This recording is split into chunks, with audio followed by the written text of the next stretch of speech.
Hola, buenas tardes a todos. Mi nombre es José Luis Castell, presidente del Grupo OAT, y antes de comenzar con esta interesante jornada, quiero agradecer a todos los asistentes virtuales por su interés y participación, al SERMAS por su colaboración, a la SEION por la aportación de su aval, a UCB y a Amgen por su patrocinio, ya que sin su implicación y esfuerzo no podríamos organizar ni debatir en este tipo de jornadas.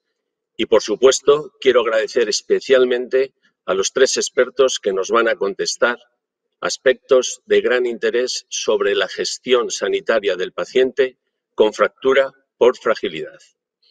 Informaros que hemos habilitado un hashtag OATFracturas para que podáis comentar por Twitter lo que consideréis. Bueno, para entrar en materia, me gustaría comentar que, como todos sabemos, las fracturas por fragilidad se consideran un problema de salud. Estas fracturas presentan una gran repercusión sociosanitaria, reducen la calidad de vida de los pacientes y provocan también altos costes sanitarios.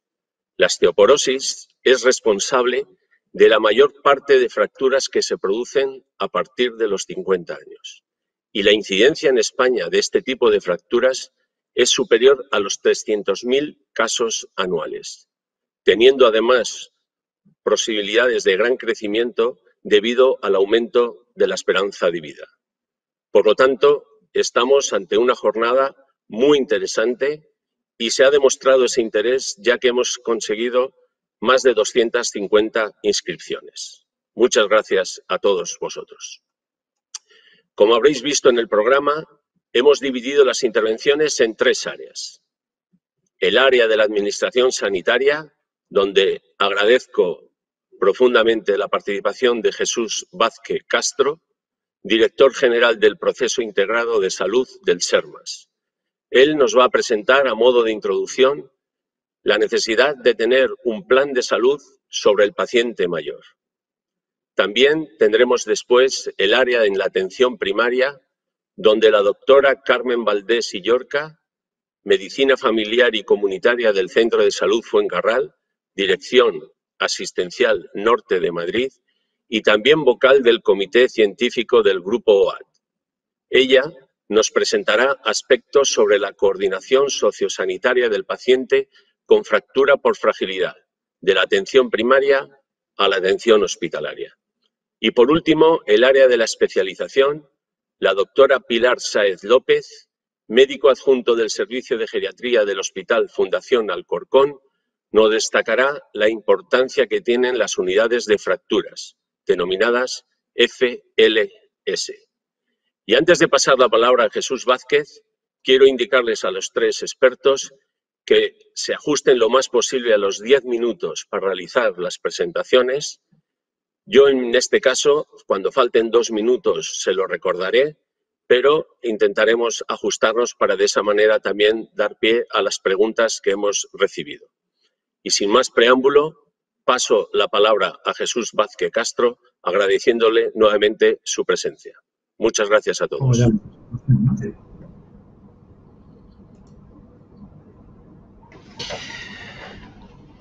Buenos días, buenas tardes, perdón. Un placer estar con todos ustedes en esta jornada, en esta reunión, inaugurando lo que entiendo que es un problema tremendamente prioritario dentro de lo que es la gestión sanitaria de los pacientes. En este caso, hablar de las fracturas por fragilidad. Debido a que tenemos tan poco tiempo, sí que quería hacer hincapié en algunas de las situaciones que entiendo más importantes que se han realizado en este caso en la comunidad en la que estoy desarrollando mi labor como director general, que son las actuaciones de la Comunidad de Madrid, y hablar también de posibles retos de futuro. Ni que decir tiene la importancia que supone a la sociedad y a los pacientes y a los profesionales tanto la fragilidad como las caídas, que evidentemente las personas mayores suponen un problema de primera magnitud con unas consecuencias clínicas enormes y que, sobre todo en la Comunidad de Madrid, la población mayor de 65 años supone ya más del 18% de la población general y además grandes mayores, por encima de 80 años, ya estamos en el 5%. Y además somos la comunidad de las comunidades de todo el mundo donde mayor esperanza de vida nos situamos en torno a los 84 años. Todo este envejecimiento e incremento de la incidencia de fracturas, sin duda ninguna, van asociadas y del número de personas con una situación, al final, de dependencia. Con respecto a las fracturas de cadera, hay un aumento de la mortalidad hospitalaria que llega a un 7%, del primer año de la fractura, que es un 30%, y que eso conlleva muchas veces a institucionalización o discapacidad. Sabemos que el 40% recupera solo su función previa a la fractura, el 30% va a precisar ayudas técnicas, el 30% quedará seriamente incapacitado y más del 60% va a tener una importante dificultad para las actividades de la vida diaria. Esto supone, por supuesto, una cantidad de costes económicos y sociales que, lógicamente, debemos de intentar prevenir y evitar estas fracturas por fragilidad. Una de las, yendo ya a las actuaciones concretas que se han trabajado intensamente en los últimos 10 años en la Comunidad de Madrid, pasan fundamentalmente por el trabajo de la estrategia de atención a las personas mayores, que es entre el año 2017 y 2021, que pretende desarrollar actuaciones dirigidas a personas mayores en situación de dependencia de nuestra comunidad, la coordinación entre niveles asistenciales a través de diversas iniciativas, como pueden ser las que les expongo ahí, procesos asistenciales integrados, unidades de coordinación de fracturas, lo que es la potenciación de la cartera de servicios de atención primaria, la guía de cuidados y además, en este caso, durante todo el año pasado, pues se hizo un protocolo de coordinación específico para la infección por coronavirus para el servicio de ayuda a domicilio en personas dependientes. Este plan que les comunicaba es, en un principio, un plan estratégico durante 3-4 años, donde implementa fundamentalmente 5 líneas específicas, que son promover medidas enfocadas al envejecimiento activo. Esa es la primera línea estratégica y que no es otra que garantizar a la población una atención social integral a las personas mayores, potenciando, como no puede ser de otra manera, la autonomía personal y la permanencia en el domicilio el mayor tiempo posible. Además, hay unos objetivos específicos que son la autonomía de las personas mayores mediante la prevención de situaciones de dependencia, favorecer la integración y la participación social de estas personas mayores, impulsar la colaboración interinstitucional y la elaboración e implementación del plan de prevención de situaciones de dependencia. En esta línea estratégica también se han incluido la prevención y detección de problemas en el mayor frágil, que estaba dirigido a personas mayores de 75 años con criterios de fragilidad, y también se han desarrollado diversos talleres para prevención de accidentes en colaboración con la Fundación MAFRE y la Consejería de Sanidad. La línea estratégica 2 consta de medidas enfocadas a la atención de personas mayores autónomas en situación de dificultad social y que fundamentalmente está a base de programas basado en servicios, recursos y prestaciones dirigidas a personas mayores de 65 años que sean autónomas para la actividad básica de la vida y que se encuentran en una situación de dificultad social. La tercera línea era el desarrollo del catálogo de servicios y prestaciones para personas en situaciones de dependencia, que trata de mejorar el actual catálogo de servicios en el ámbito pues de las prestaciones para personas con situaciones de dependencia. La cuarta línea, muy resumida, es mejorar la coordinación sociosanitaria, sobre todo la dependencia, para conseguir un mejor desarrollo del bienestar y de la integración de la persona. Y aquí pues tenía una de las propuestas, que era la creación de comisiones sociosanitarias territorializadas, integradas por equipos multidisciplinares compuestos por profesionales fundamentalmente de atención primaria, del ámbito de la atención hospitalaria, así como profesionales de la atención social, tanto de primaria como de especializada. Los objetivos de esta cuarta línea era establecer mecanismos de coordinación entre el sistema social y el sanitario para la gestión concreta de casos, diseño y ejecución coordinada de programas destinados a la prevención del deterioro funcional de la población mayor y elaborar protocolos para el desarrollo en el domicilio de intervenciones ajustadas a los diferentes estados de salud. La línea 5 tenía como objetivo el desarrollo de una organización integrada, moderna e innovadora de la prestación de servicios públicos, que es una línea muy transversal.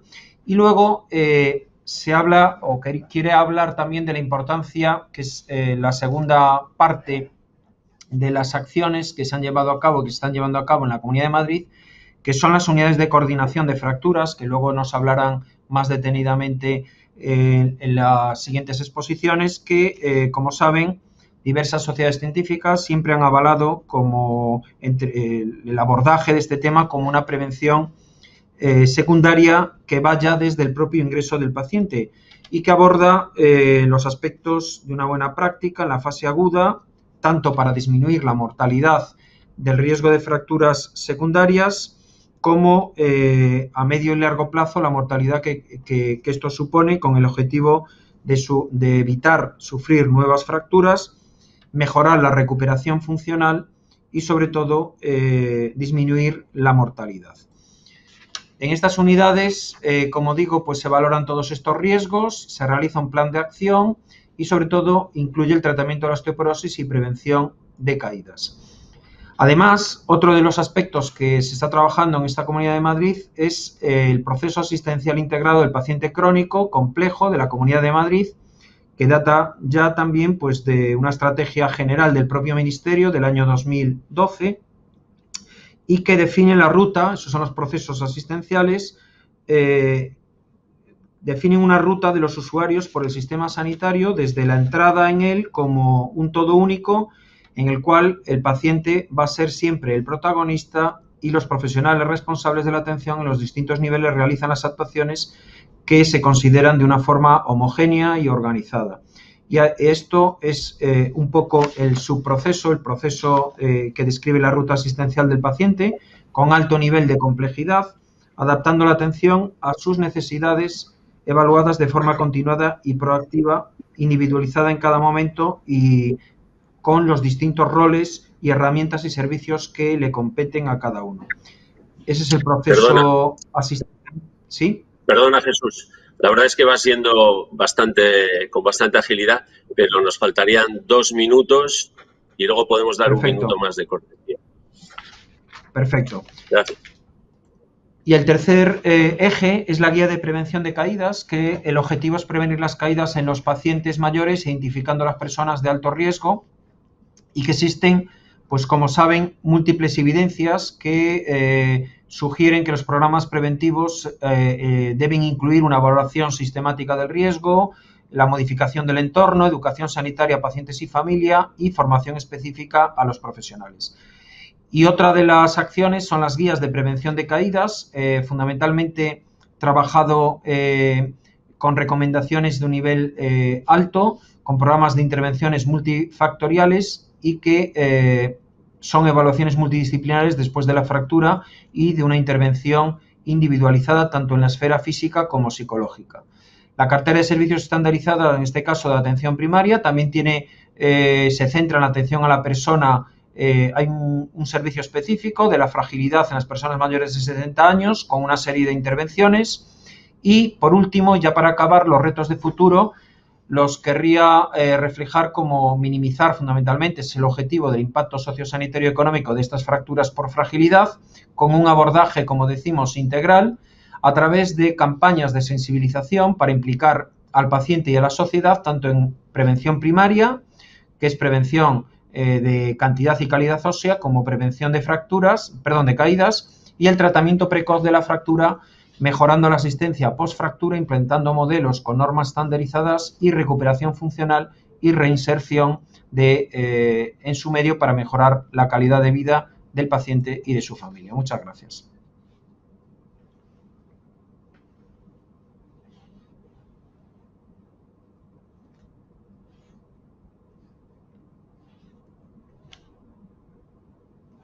Cuando termine ahora, me salgo. Muchas gracias, Jesús. estaba comentando que felicidades por la exposición y por concretar en los 10 minutos lo que has comentado. Sin duda hay que agradecer a la Comunidad de Madrid por estos programas, estas iniciativas y, por supuesto, y en especial al SERMAS. Son temas de gran interés, de gran impacto social en toda la población y es de agradecer que haya comunidades que están trabajando en esa línea. Felicidades. En este caso, creo que tenemos que pasar a las preguntas que hemos ido recibiendo y dirigidas a ti, Jesús, porque creo que tenías que salir de la jornada. Y, por lo tanto, vamos a pasar a hacerte algunas preguntas que hemos recibido. E igualmente, tenemos 5 minutos de preguntas, con lo cual vamos a ir intentando que podamos contestar a las máximas posibles. La primera pregunta que nos llega es que igual algunas cosas ya las has comentado, pero quizá te permite también explayarte en el tema, ¿vale? Comentan que en el proceso de planificación del alta hospitalaria, ¿cómo se contempla el abordaje de la situación sociosanitaria de la persona? ¿Qué papel juega el trabajo social sanitario? Bueno, pues en un principio, al alta hospitalaria hay un circuito en todos los hospitales que pasa, como no puede ser de otra manera, por el abordaje holístico de la persona y, en este caso, el trabajo social pivota sobre uno de los ejes más importantes. En todos los hospitales existe efectivamente pues un circuito trabajado y que siempre interesa al profesional del trabajo social. De hecho, en la Comunidad de Madrid tenemos mucha práctica para que muchas personas que están en situación de necesidad de cuidados o de media larga estancia, el que se va a domicilio fundamentalmente se trabaja a través de profesionales de enlace con el entorno de la atención primaria, pero además también el trabajador social es la persona de contacto con una unidad que tenemos que precisamente es una unidad de coordinación de la media y larga estancia, donde muchos de estos pacientes van a necesitar, si es así, por su situación social, el estar en un hospital desplazado de estas características, y son las personas encargadas no solamente de la parte de enfermería y medicina, sino también de la parte del trabajo social. Por supuesto que es un papel clave y relevante. Muy bien, muchas gracias. Hay otra pregunta, quizás un poco extensa, pero voy a intentar hacértela.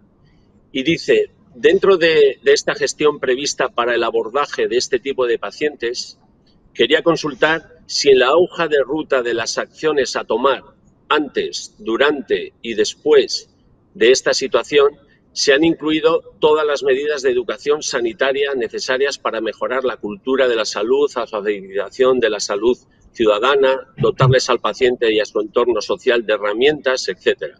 En definitiva, ¿se ha planteado introducir modelos predictivos también de comportamiento y de este modo adelantarnos a situaciones de vulnerabilidad? Sí, bueno, la verdad es que son dos o varias preguntas en una Sí. sola. Sí, realmente, claro que sí. En la Comunidad de Madrid, además, a través de la Escuela Madrileña de Salud, pivota todo lo que es la parte de la formación, sobre todo del entorno del paciente, empoderándolo, y de las propias familias. En ese escenario se están creando culturas de salud, sobre todo en los centros de salud, a través de un proyecto de alfabetización de salud ciudadana que nos aporta muchísima información a todo lo que es el ámbito sanitario. Es cierto que hay que potenciarlo más. Estoy convencido de que poco a poco va a ir calando este diseño de este proyecto. Evidentemente, hay que trabajar también en esos modelos que propone la persona que lo está preguntando, en modelos predictivos de comportamiento, que evidentemente va a ayudar mucho a predecir la vulnerabilidad de la población. Una pregunta a colación mía en este caso. En la experiencia que estáis teniendo, ¿cómo la valorarías tú? A partir de la gran dificultad que entendemos todos que puede tener montar toda esta coordinación, ¿no?, entre atención primaria, hospitalaria, pacientes, etcétera. en tu opinión, ¿cuál sería tu valoración de la experiencia que estáis teniendo? ¿Y cómo lo recoge el paciente, Bueno, etcétera?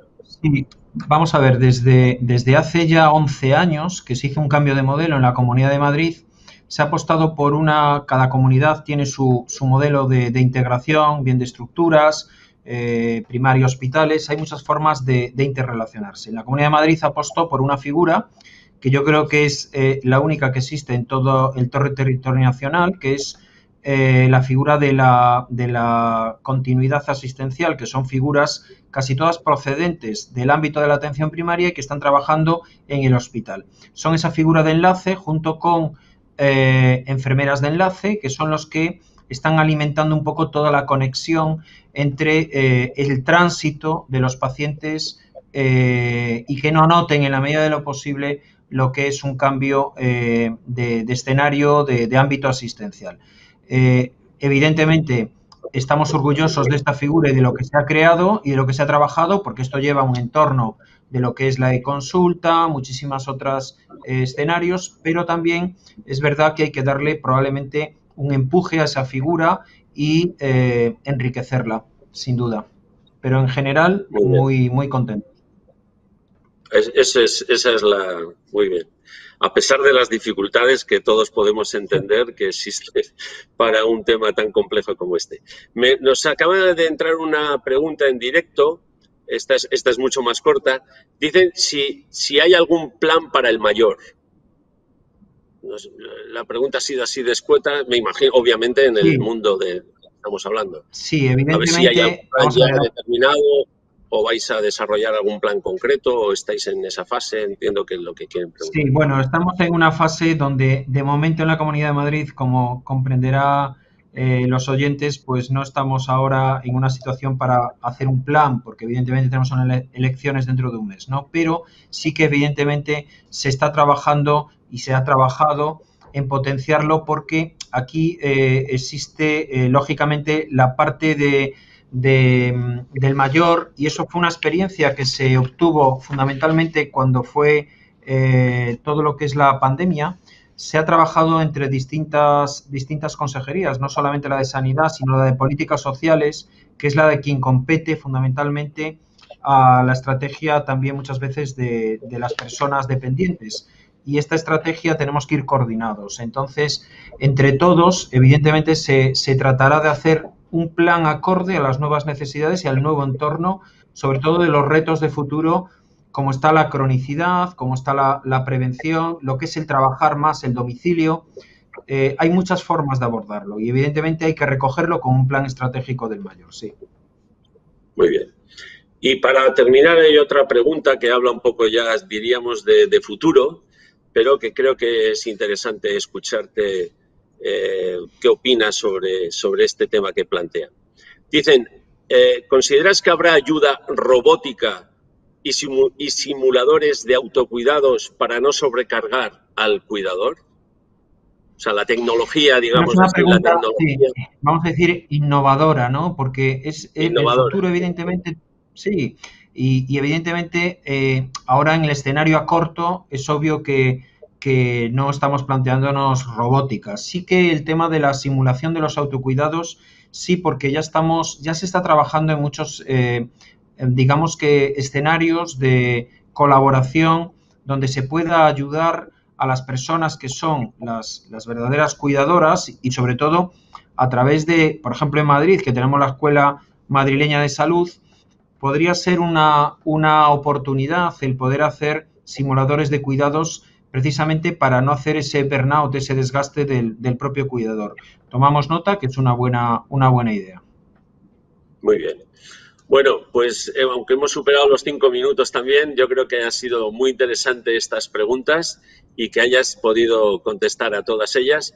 Y para terminar, pues sin duda quiero volver a agradecerte tu presencia, tus comentarios, la presentación de los planes que estáis desarrollando y sin duda pues también agradecer a la Comunidad de Madrid pues todo el esfuerzo que está haciendo con todos los que vivimos además en esta comunidad y en distintas patologías. Muy bien, muchas gracias Jesús y muchas gracias José Luis y que tengáis una jornada verdaderamente interesante. Muchas gracias y buenas tardes a todos. Muy bien. Muchas gracias.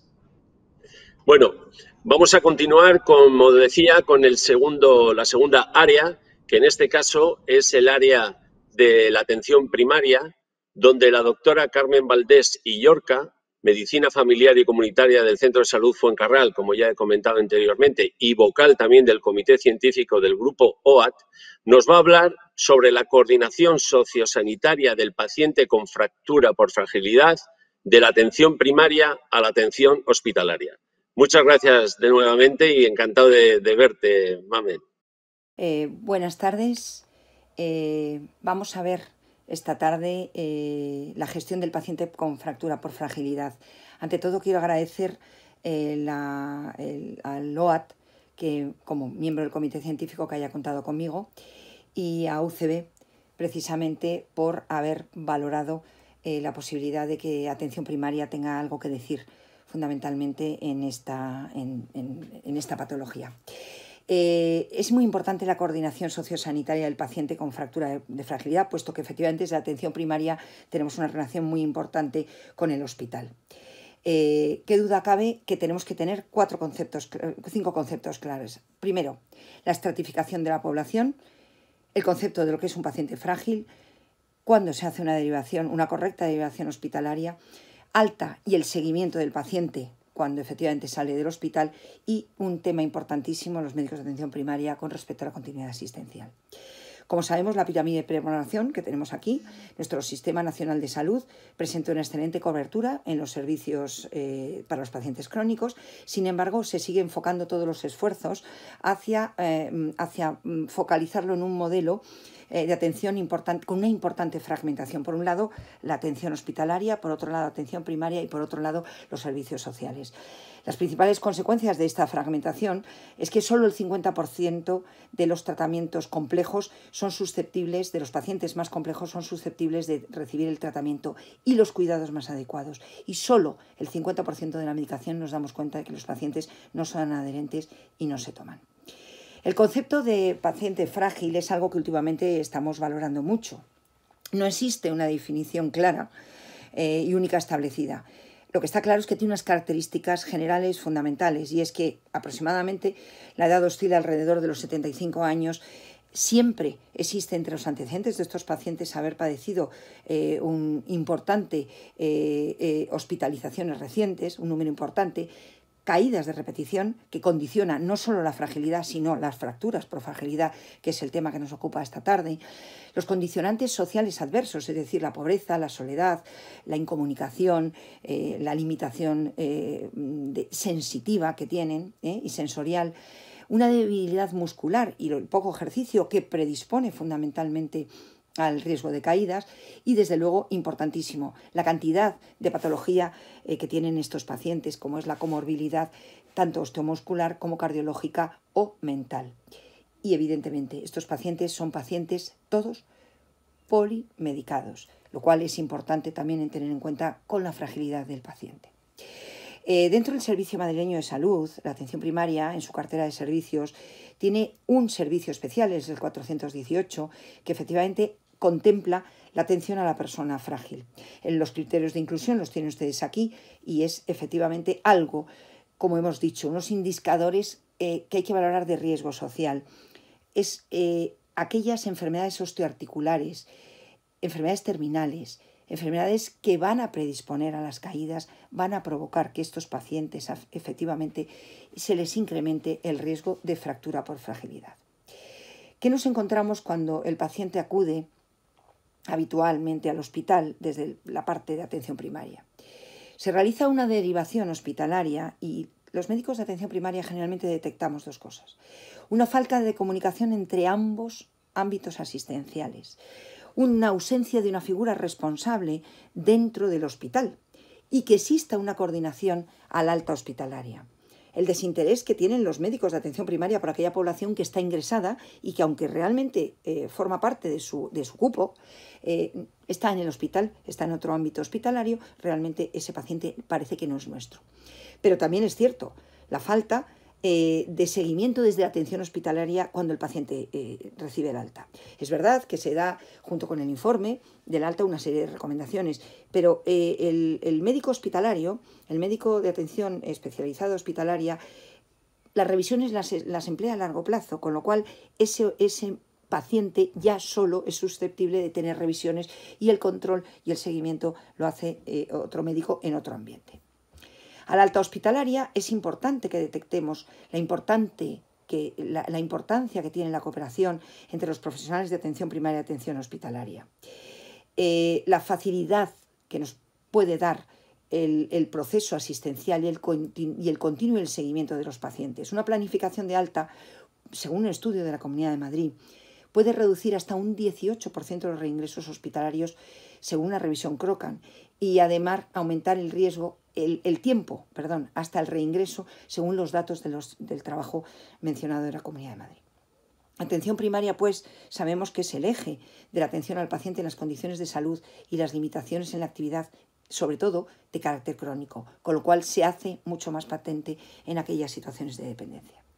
Tenemos aquí, en lo que ustedes ven, diversos documentos de las distintas comunidades autónomas, incluso del Sistema Nacional de Salud, como son los documentos de consenso sobre prevención de fragilidad y caídas en la persona mayor, editado por el Ministerio de Sanidad, la guía de práctica clínica sobre osteoporosis y prevención de fracturas por fragilidad, la cartera de servicios estandarizados de atención primaria de la Comunidad de Madrid, el plan de atención a personas mayores frágiles del Servicio Vasco de Salud, Anciano Frágil, muchísimas publicaciones que hay en la revista de atención primaria y medicina clínica. Y por último, establecer la importancia de lo que es la continuidad asistencial. Se entiende por continuidad asistencial el grado de unión de las experiencias en la atención que percibe el paciente a lo largo del tiempo, de manera que éstas sean coherentes con las necesidades médicas de cuidados y su contexto personal. Realmente, la continuidad asistencial aparece recientemente en la Comunidad de Madrid como la figura del médico de continuidad asistencial, con el objetivo de establecer acciones y que ninguno de los ámbitos vaya por su lado. Es decir, aquellos pacientes que estén de alta sean recibidos por atención primaria y exista una correcta continuidad, pero asimismo se coordinen con los servicios sociosanitarios, ya que muchos pacientes a la alta hospitalaria o tienen que estar en residencias o vuelven a sus situaciones de aislamiento, de dependencia, realmente en sus domicilios, con lo cual la coordinación que puede existir o que debe existir entre ambos ámbitos es lo que hace que realmente tenga su base en la continuidad asistencial. Así pues, esa coordinación de procesos asistenciales va a llevar a mejorar la calidad prestada a los pacientes. ¿Y qué papel juega el médico de atención primaria en esto? Pues evidentemente en la prevención de fracturas el papel que juega es fundamental, porque debe de identificar a aquellos pacientes de riesgo, debe de establecer un tratamiento individualizado, puesto que cada paciente es un mundo, debe de hacer una continuidad y un seguimiento a largo plazo, estableciendo aquellos patrones en los que el paciente pueda tener mejor calidad de vida y luego la obligación de coordinarse, como he dicho antes, con otros ámbitos asistenciales. Que la prevención de las fracturas por fragilidad desde atención primaria supone un grave problema de salud, tal y como ha dicho efectivamente el director general. La integración de procesos es algo muy importante y por parte del médico de atención primaria sabemos, y es conocido, que aquellos pacientes que han sufrido una fractura tienen un 86% más de probabilidad de sufrir otra fractura. Dependiendo de la localización de esa fractura, el riesgo es mayor. Así pues, las fracturas vertebrales que en principio no son identificadas muchas veces como fracturas por fragilidad, van a predisponer a la aparición de nuevas fracturas, como va a decir nuevamente nuestra compañera, la geriatra. Asimismo, identificar al paciente que ha tenido esa fractura es importante porque puede producirse normalmente dentro del primer año tras la primera fractura. Con lo cual, la prevención secundaria en aquellos pacientes es importante. La identificación de aquel paciente de riesgo para establecer cuanto antes aquellas medidas tanto dirigidas a hábitos dietéticos, reforzar el calcio y la vitamina D, como a hábitos higiénico posturales que van a fortalecer la musculatura para evitar la fragilidad osteomuscular. Pues deberemos identificar a un paciente con una fractura reciente, deberemos de identificar a aquel facultativo, y para nosotros es muy importante, hospitalario adecuado dentro del propio circuito del hospital, que va a ser el responsable de la fase asistencial hospitalario y en el momento de la fractura en que se encuentre. Evaluaremos el riesgo de fractura, de nueva fractura, haremos una intervención indicando el tratamiento y las recomendaciones dietéticas, como hemos comentado, y seguiremos una monitorización de los pacientes para asegurar siempre la correcta adherencia a aquellos hábitos de vida y a aquellos tratamientos que expongamos.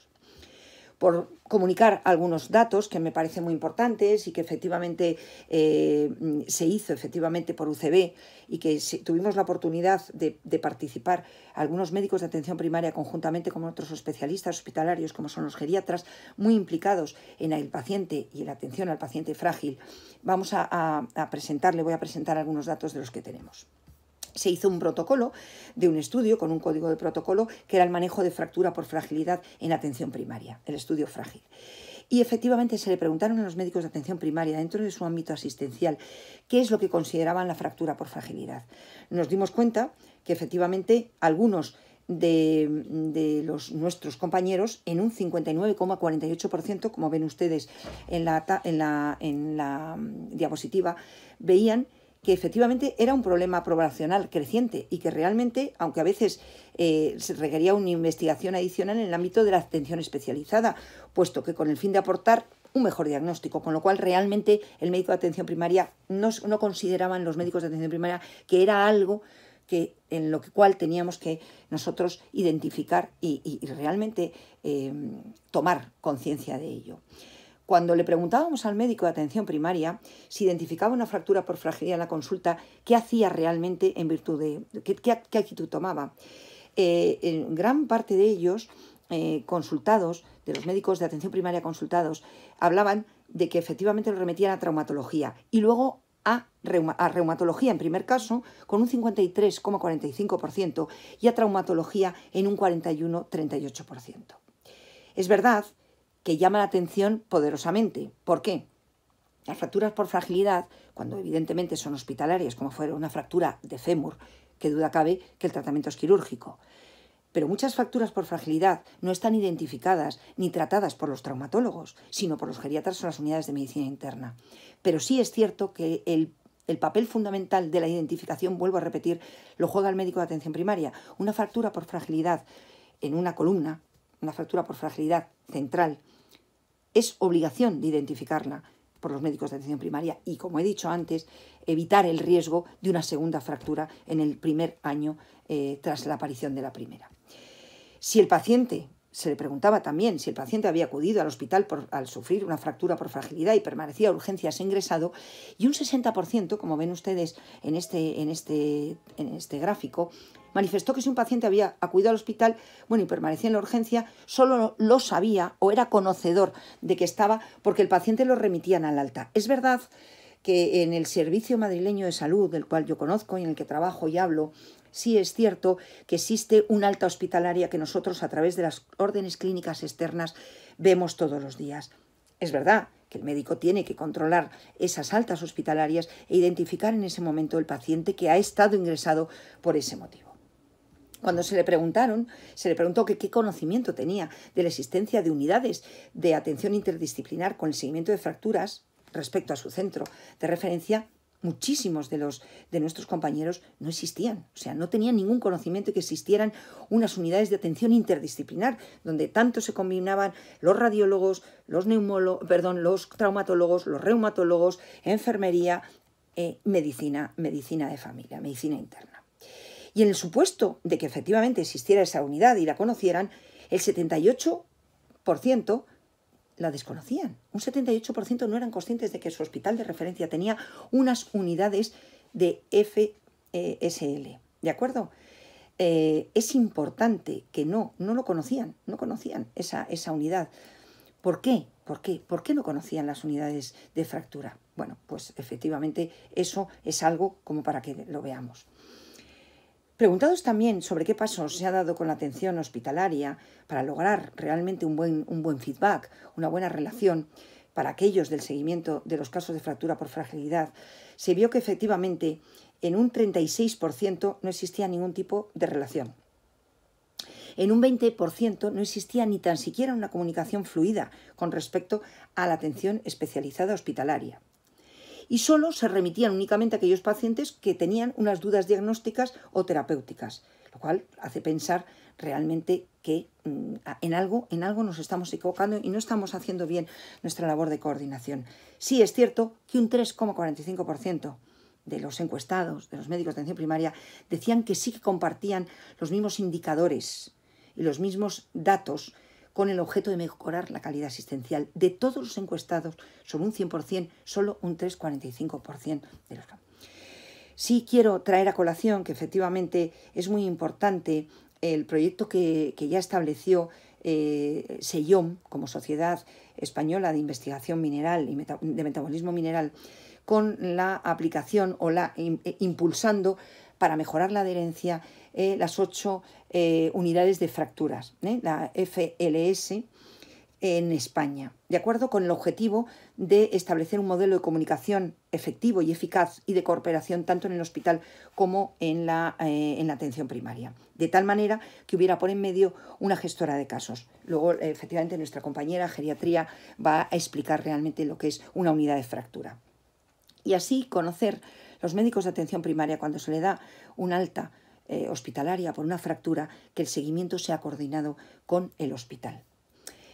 Se hicieron una memoria del proyecto en la cual participamos, algunos, incluso el Hospital Tanto de la Paz, con el doctor González Montalvo y la doctora Marta Neira del Hospital Infanta Sofía. Al final, en el proyecto, con que íbamos los tres, lo ganó un excelente geriatra que efectivamente es del Hospital de Igualada, ¿de acuerdo? Sí, les expongo aquí para que vean cómo realmente la estructura de una FLS, cómo es lo importante, cómo la unidad de fractura, cómo debe de haber un centro coordinador entre la atención primaria que incluya a los radiólogos, a los traumatólogos, a la urgencia, a los rehabilitadores, que detecten todos esos servicios, estos pacientes que tienen estas fracturas por fragilidad, lo pongan en conocimiento de una enfermera de coordinación hospitalaria y se haga un correcto balance y coordinación con la base de datos que puedan estar desde el hospital hasta atención primaria. Con esto espero haberles un poquito indicado cuál es el papel fundamentalmente de la atención primaria, y que la atención primaria es el motor en la detección de la fractura por fragilidad en nuestros pacientes, que somos los conocedores de la evolución de ellos y de su enfermar, y la importancia de estar relacionados a través, como ha dicho perfectamente nuestro director general, el doctor, precisamente sobre cuál es la coordinación y la mejor manera de establecer buenas relaciones. Muchas gracias. Muy bien, Mamen. Muchas gracias por tu exposición y por lo interesantes de todos tus comentarios. Y para terminar, efectivamente, dentro del área de la especialización, la doctora Pilar Sáez López, médico adjunta del Servicio de Geriatría del Hospital Fundación Alcorcón, nos va a presentar el rol de la FSL, la importancia, la adherencia, la eficiencia económica e individualización del tratamiento. Muchas gracias nuevamente, Pilar, y adelante. Hola, buenas tardes. Muchas gracias. Estoy encantada de estar aquí y agradecer al grupo AT, a SERMAS, a SEIOM, a UCB y a Angen, que todos estáis apoyando mucho el tema de la fractura por fragilidad y creo que iremos avanzando. Gracias a todos. Voy a iniciar la presentación. Se me ha encomendado hablar del rol de las FLS, la importancia, la adherencia, la eficiencia y la individualización del tratamiento. Vamos a ir dando respuesta a todas estas cuestiones. Yo creo que ya se ha comentado lo que es un modelo asistencial protocolizado donde trabajan muchas disciplinas y lo que pretende es identificar a los pacientes con fractura o con riesgo, decidir si son subsidiarios de tratamiento y intentar mejorar el cumplimiento terapéutico. El esquema ya lo ha comentado Carmen. Llegan las fracturas a la unidad de coordinación, ya sea desde el hospital o desde primaria, se evalúa, se identifica, se establecen unas recomendaciones que deben de estar comunicadas de forma muy estrecha entre los especialistas y atención primaria, y la intervención y el seguimiento debe consistir en el tratamiento farmacológico, evitar caídas, educación para la salud, ejercicio, nutrición y estilo de vida. ¿Cómo nacen las FLS? Pues nacen porque hay un vacío asistencial en el tratamiento del paciente fracturado. Como vamos a ver de ahora en adelante, hay muchos pacientes con fracturas que no se tratan. Y este sistema de FLS está muy apoyado por la Fundación Internacional de Osteoporosis mediante su campaña Capture the Fracture. Vamos a ir dando respuesta a todo lo que se me ha preguntado. Importancia. Es un problema muy prevalente y por eso es importante. Cada 3 segundos hay una fractura en el mundo, 9 millones de fracturas al año. Cuando un paciente tiene una fractura, pues más de la mitad de las veces va a tener una segunda fractura a lo largo de su vida. Este artículo lo voy a mencionar varias veces porque da mucha información. Son datos de 6 países europeos. Como ven ustedes, España no es de los países que más fracturas tengan, pero sí que es el que más va a crecer. Va a aumentar el 29% de fracturas del 17 al 2030. Por eso también es importante. En 2010 había 200.000 fracturas en España. Ya se ha comentado al inicio que ahora tenemos 300.000 fracturas al año, con un coste de 2.800 millones de euros que va a subir a 3.700 millones de euros en 2030. Y eso también nos da la importancia del problema. Y además, una primera fractura multiplica por 3 la posibilidad de tener una segunda, por 5 de tener una tercera, por 8 tener una cuarta. Es decir, ahí estamos en la prevalencia de las fracturas. ¿Y qué ocurre? Que después de una fractura, solo el 20% de los pacientes reciben tratamiento a nivel mundial y en España solo el 25%. Por tanto, vemos que es un problema importante. El Registro Nacional de Fracturas de Cadera, que es un grupo de trabajo que coordino yo a nivel nacional, somos profesionales que estamos muy sensibilizados con este tema y, sin embargo, aún así, solo entre el 35 y el 45% de los pacientes con fractura de cadera se trata la osteoporosis después de la fractura. Sí que es cierto que está aumentando el tratamiento a lo largo de los años. Del 17, 18, 19 estamos mejorando esa prescripción, pero aún estamos lejos de los estándares de calidad. Y también es importante por la morimortalidad que producen las fracturas. Es la cuarta causa de discapacidad, como ven ahí, después de la cardiopatía isquémica, demencia o cáncer de pulmón. Y el tener una fractura aumenta la posibilidad de morirse. Por tanto, hemos demostrado que es un problema muy importante, por prevalencia, por costes y por morimortalidad. Pasamos a eficiencia. Antes de hablar de la eficiencia, tenemos que saber cuánto cuesta. En este artículo que yo les decía, no tenemos tantas fracturas como en otros países, pero en el 2017 nos ha costado 4 billones de euros, solo en un año. Y en el 2030 nos va a costar cerca de 6 billones de euros. Por tanto, es muy costoso. ¿Cómo podemos hacer para no gastarnos tanto en este problema? Las FLS son eficientes, es decir, ahorran. En este artículo vemos que 4 años de FLS disminuye el riesgo de refractura del 19 al 4%. En este otro artículo, 8 años de FLS se ve que es mucho más eficiente trabajar con FLS que de modo habitual, 21.000 euros de ahorro. ¿Por qué? Pues porque se han evitado 18 fracturas, 11 de ellas eran de cadera, que valen pues casi 10.000 euros cada fractura de cadera. Otros artículos nos demuestran también disminución de la refractura, menos gasto, un 5% menos de gasto al año y disminución de la mortalidad. Muy importante ese dato. En este artículo que publicamos hace unos 3 años, queremos demostrar ya no solo que las FLS son eficientes, sino que los tratamientos para el anciano son eficientes. Hemos visto que son igual de eficaces que en el adulto y además es más eficiente porque tienen más riesgo de fractura. Por tanto, es útil y es eficiente tratar al paciente mayor después de una fractura. En este artículo nos muestran que si implantáramos FLS en los 6 países que hemos comentado, se evitarían 19.000 fracturas y se ahorrarían 285 millones al año. Pasamos al tercer punto, la adherencia. Antes de hablar de adherencia tenemos que empezar por la prescripción, ¿verdad? En la primera gráfica vemos que en pacientes que tienen indicación para tratamiento para la osteoporosis, en los diferentes países, del 50 al 80% de los pacientes no reciben ese tratamiento. ¿Se imaginan ustedes, pacientes con hipertensión o con diabetes, que entre el 50 y el 80% de los pacientes no reciban tratamiento, hipotensores o antidiabéticos? ¿Verdad que no? Eso solo ocurre en la osteoporosis. En la otra gráfica, son pacientes que ya han tenido una fractura, es decir, ya han tenido un evento. Solo el 30% de mujeres después de una fractura de cadera reciben tratamiento. ¿Se imaginan pacientes con un infarto que solo el 30% reciban antiagregante? ¿Verdad que no? Bueno, ¿cómo podemos mejorar esa prescripción y esa adherencia? Los médicos tenemos la responsabilidad de mostrarles o de informar a los pacientes de la ventaja de los tratamientos, de qué utilidad tienen y, por supuesto, el riesgo que tiene, el riesgo individual que tiene cada paciente de fracturarse. Es una enfermedad que no duele, no molesta y cuando ya molesta es cuando ya llega la fractura, pero hay que llamar la atención a los pacientes de ese riesgo que tiene de fractura, pues para que al menos ellos estén informados y decidan si se tratan o no.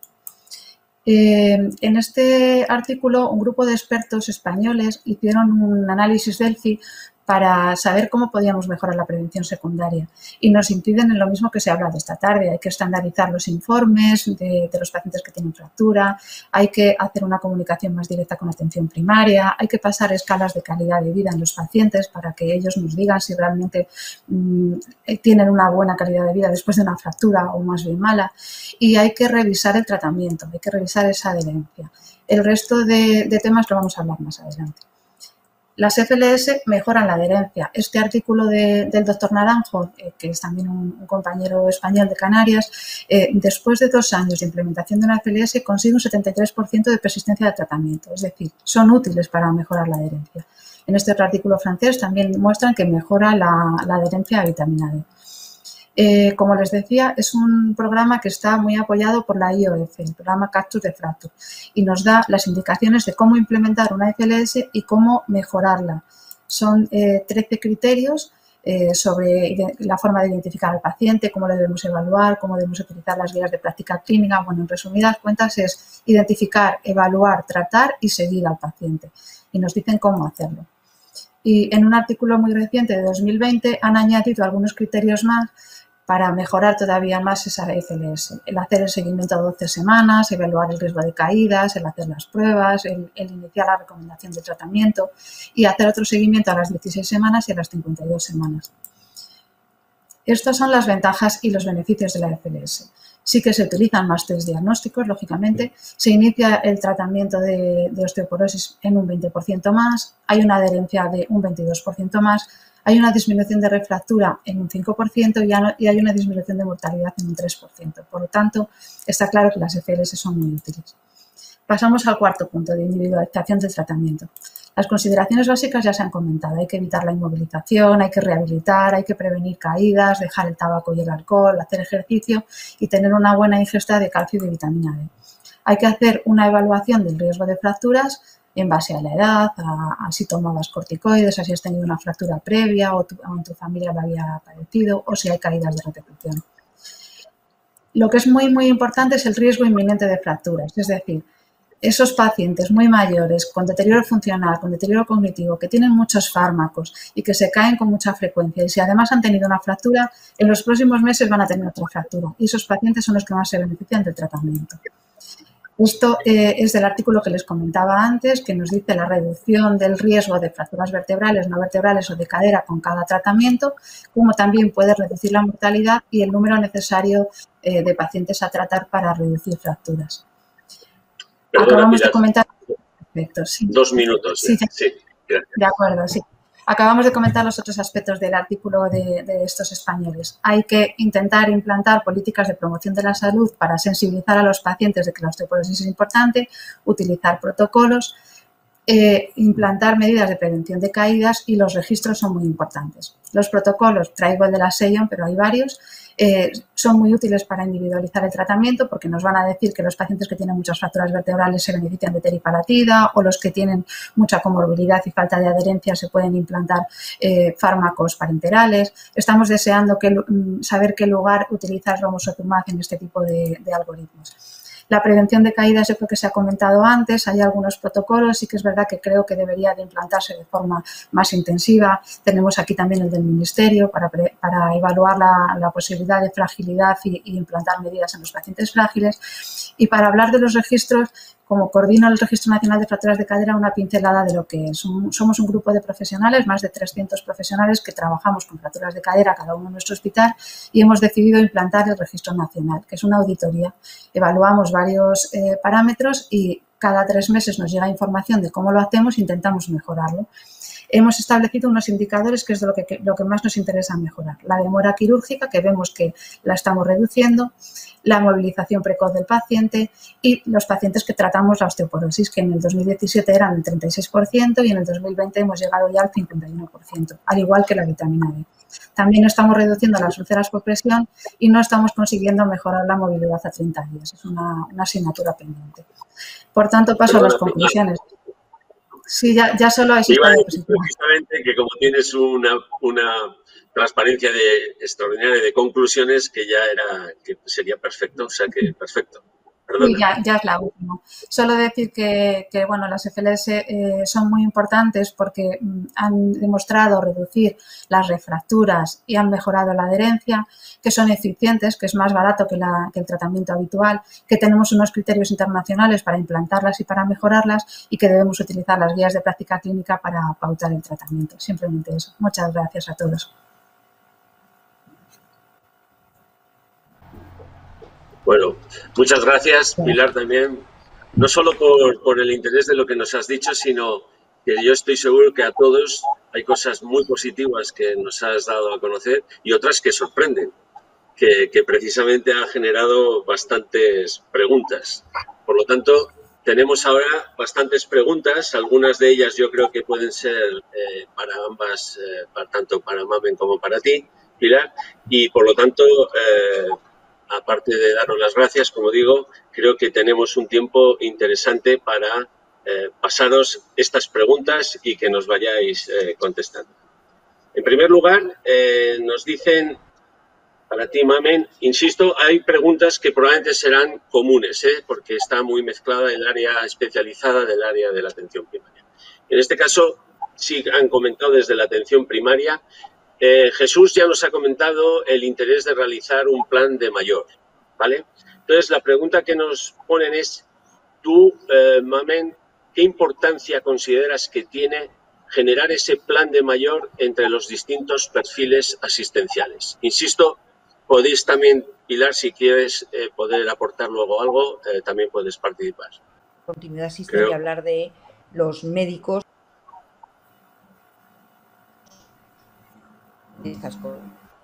Bueno.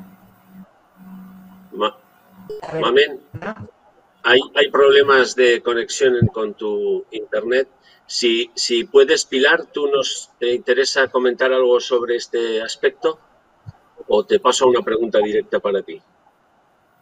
Como quieras. Bueno, la verdad es que los planes siempre es interesante implantarlos porque son como la guía que nos hace seguir la atención. Los planes deberían de ser multidisciplinares. Nos ha comentado Pilar, como las FSL, que has hablado bastantes temas, pero comentan de cómo valorarías tu experiencia de las FSL en la relación de hospital, atención primaria. ¿Cómo valorarías ya la experiencia que estáis teniendo? Bueno, en nuestro hospital no tenemos FLS. Para implantarlo no es que se necesiten muchos recursos porque muchas veces es reorganizar los recursos. Las fracturas nos están llegando a todos y para implantarlo es decidir más o menos dentro de cada hospital pues quién ve cada tipo de fractura y mejorar la comunicación con atención primaria. Estamos pendientes de implantarlo pero aún no lo hemos implantado.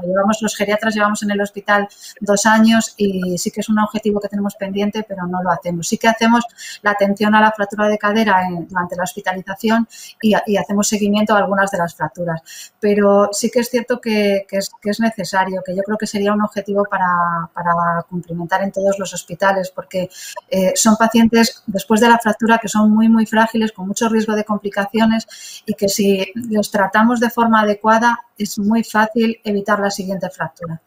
Pues en la experiencia actual no lo tenemos implantado, sí que en un antiguo hospital sí que lo teníamos un poquito más desarrollado y no tengo duda de que lo tenemos que implementar en todos los hospitales, pero es una asignatura pendiente. Un tema, voy a seguir contigo porque me imagino que están intentando mejorar la conexión con Mamen. Un tema que sin duda, por lo que vemos en las preguntas, ha provocado mucho interés es, bueno, que hay cantidad de pacientes sin tratamiento, tanto de osteoporosis como incluso posfractura. Entonces, claro, comentan qué se podría hacer, qué se está haciendo, qué habría que hacer, cómo se puede, claro, es una falta de diagnóstico, es una falta, no sé, de algo, ¿qué fallo hay? ¿Qué se podría hacer para que efectivamente, tú lo has dejado muy bien claro, nadie entendería que un posinfartado estuviera sin su tratamiento adecuado? Entonces, en el tema de la osteoporosis, que además estamos viendo hoy por la tarde, que provoca mucho problema en calidad de vida, incluso en costes sanitarios, ¿cómo puede ser que habiendo además un arsenal terapéutico tan importante y de alta valía, cómo puede ser que tengamos pacientes sin tratar? ¿Qué se debería hacer? Claro, pues yo creo que hay que hacer muchas cosas. Primero, sensibilizar a la población, y cuando tienes un paciente con fractura y pues a lo mejor le tienes que operar o le tienes que hacer una vertebroplastia o lo que haga falta, pues después hay que informarle de que el riesgo que tiene de nuevas fracturas es muy alto. Es como cuando tienes un infarto, pues tienes arteriosclerosis y es muy fácil que tengas otro infarto o otra angina de pecho. Pues esto es lo mismo.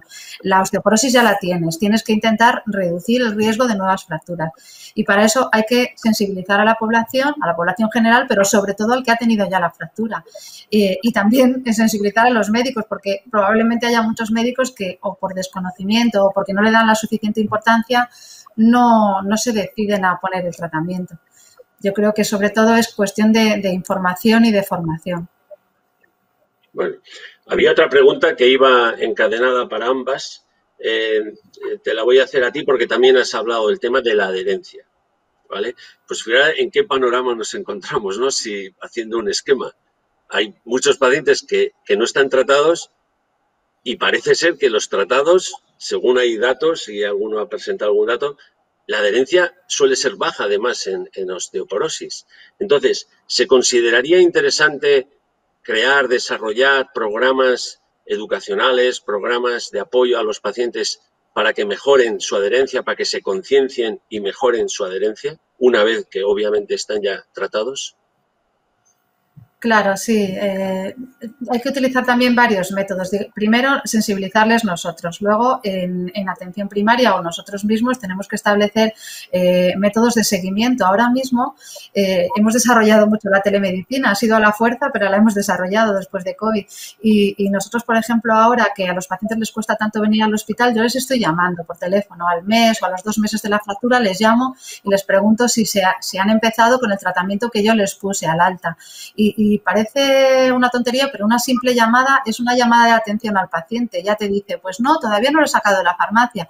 Bueno, pues ya lo tiene que sacar, ya tiene los niveles de vitamina D bien, ya empiece con tal tratamiento, con tal otro. Entonces, a veces son cosas sencillas, es una llamada de 10 minutos. Y luego los programas de apoyo que algunos fármacos o casas comerciales tienen son también bastante útiles. Claro, esa llamada que nosotros hacemos se puede complementar con las llamadas que hacen ellos, pues para ver si tienen la medicación, para ver si tienen algún problema de efecto secundario. Es verdad que son complementarias y que se deben utilizar todas. Y son muy buenos esos programas y que se muestran también que mejoran la adherencia, igual que las FLS. Sí. Muy bien.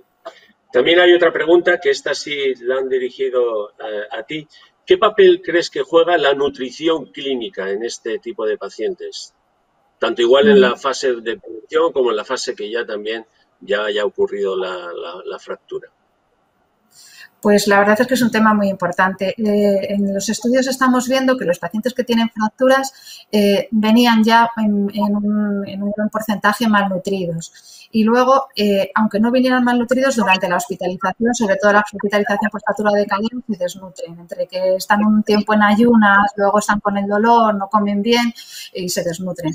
Entonces, tiene un papel muy, muy importante. Y siempre tenemos que evaluar la situación nutricional durante el ingreso y desde luego, pautar o una alimentación adecuada o si hacen falta suplementos, por supuesto que sí. Y además, cada vez hay más evidencia del beneficio de algunos productos, de algunos suplementos y de algunos compuestos de los suplementos en la mejora de la recuperación funcional del paciente con fractura de cadera. O sea que es fundamental. Muy bien. Hay también, me imagino que ya hay un arsenal de productos para la nutrición que obviamente también habrá que concienciar al paciente que no es un alimento cualquiera, sino que sirve para fortalecer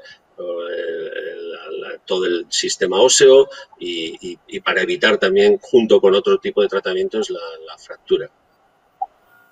Sí, cada vez hay productos más indicados para este tipo de pacientes que tienen un suplemento de calcio, de vitamina D, de HMB, son suplementos como más adaptados a este tipo de paciente. Igual que los hay para pacientes oncológicos, hay productos más adaptados también para pacientes con fractura. Muy bien. Otro tema, que esta ya deduzco que es una pregunta un poco técnica. Dicen, la definición que se usa del paciente frágil ¿ha sido valorada, comentada con geriatras? Dice, ya que la fragilidad en un diagnóstico médico tiene otra definición. No sé qué. Bueno, es verdad que es un concepto que ahora se está utilizando mucho en todas las especialidades. Y puede ser un poco confuso. Lo que sí que es cierto es que la detección de fragilidad es muy, muy interesante y que sí que nos estamos un poco especializando en ella porque predice malas complicaciones, reingresos. Entonces, es muy, muy interesante. Sobre todo, antes de un procedimiento intervencionista, es muy bueno saber si el paciente es frágil. Y lo más interesante de la fragilidad es que es reversible. Entonces, es lo que es interesante. Muchas veces con ejercicio físico, con nutrición, con ajuste de fármacos, se puede revertir esa fragilidad. Es lo más importante y por eso es importante detectarlo. Muy bien. Pues yo creo que nos hemos superado la hora que teníamos para esta charla y preguntas. Ha sido una pena que con Mamen no hayamos podido al final habilitar la conexión que teníamos. Por lo tanto, perdonar a todos los asistentes, pero creo que algunas preguntas que también podían ir para Mamen, las has contestado tú, Pilar, perfectamente. Por lo tanto, pasaríamos al cierre, sin antes, lógicamente, agradecer la presencia de Jesús, de Mamen y tuya, de Pilar, y muy interesante todo lo que nos habéis comentado por la cantidad de preguntas también que hemos podido contestar, ¿vale? Entonces, para cerrar esta jornada, donde hemos visto y hemos podido profundizar temas de gran interés, quiero volver a agradecer a todos los asistentes virtuales por su atención, sin duda también al SERMAS por su colaboración, a la SEIOM, a UCB y a Amgen, que como he dicho antes, gracias a ellos y en su implicación podemos hacer este tipo de actos, y por supuesto a vosotros tres, a los tres expertos que habéis aportado mucho interés y mucho tema de debate, que sin duda hay mucho por hacer, porque ya hemos visto que aunque todos estamos convencidos, y así lo habéis dicho, del gran problema para los pacientes, incluso para el sistema sanitario, que provocan este tipo de patologías, sin embargo, extrañamente, no hay todavía todos los pacientes que estén tratados, que se evite la adherencia, que haya concienciación y toda la coordinación entre atención primaria y hospitalaria, que sin duda también es fundamental para este tipo de pacientes. Por lo tanto, quiero agradecer el que nos hayáis provocado este debate y estamos convencidos que jornadas y debates de este tipo pues son de agradecer y que sean necesarias y hay mucho por avanzar. Informaros que en la newsletter del Grupo OAT, a la que podéis inscribiros gratuitamente, publicaremos un artículo de esta jornada completa y que también vamos a colgarlo en streaming todo el contenido de la charla, donde esperemos hacerle las preguntas a Mamen, grabárselas y que nos pueda contestar a las preguntas y así de esta manera tener toda la jornada completa y poderla ver y escuchar, ¿vale? Muy bien, pues nada, muchas gracias a todos, muchas gracias a los asistentes, muchas gracias a vosotras y a Jesús y hasta la próxima. Que vaya bien. Gracias, adiós. Muy amable, gracias.